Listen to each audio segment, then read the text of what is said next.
Alright, so next up is hip mobility. Any pain that you can get through the knees or the lower back can be contributed by lack of hip mobility.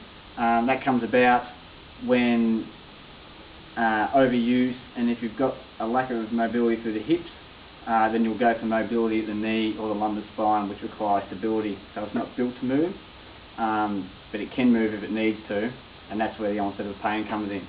So plenty of knee troubles come from football, so this is a probably important one to do most days of the week, if not every day.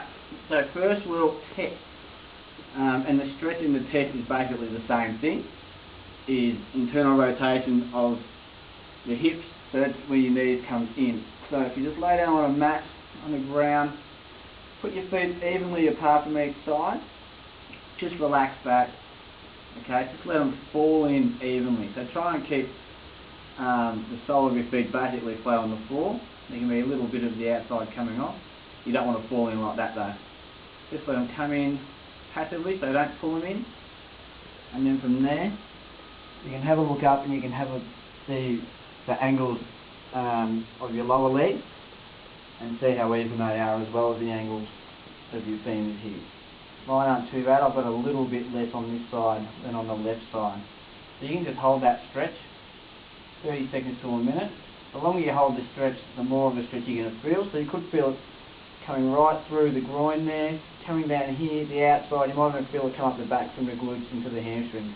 Depending where your tightness issues are, is where you'll feel the tightness. You can also do reps where you can just pull in a little bit there. Alright, just give it a bit extra. Okay, so that's internal rotation of the hip. External rotation of the hip is where your knee turns out, or your foot turns out like that.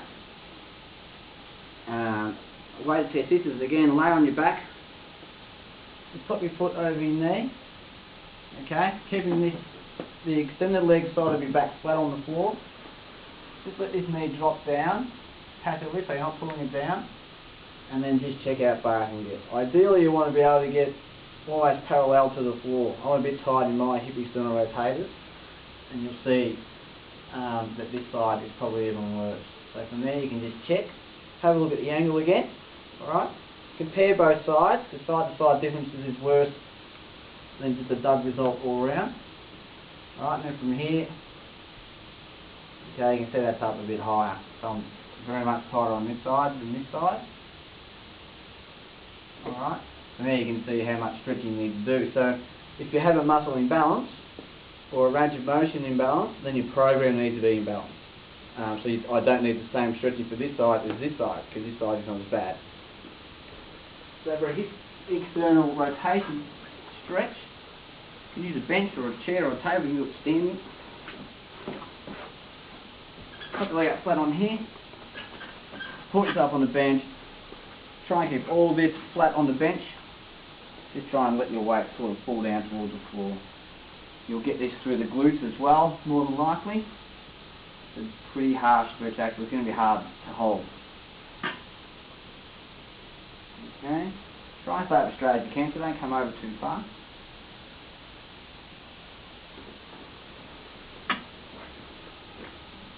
If you do have a partner to stretch with, you can go back into the assessment position, and then from here, you can have someone this end, you can have them push down about, well, not too hard, just gently, but enough to feel a stretch, and they should pin you down on this side as well, so you're not going to roll over. That's the stretch we normally do in the studio with our clients. So there's hip mobility.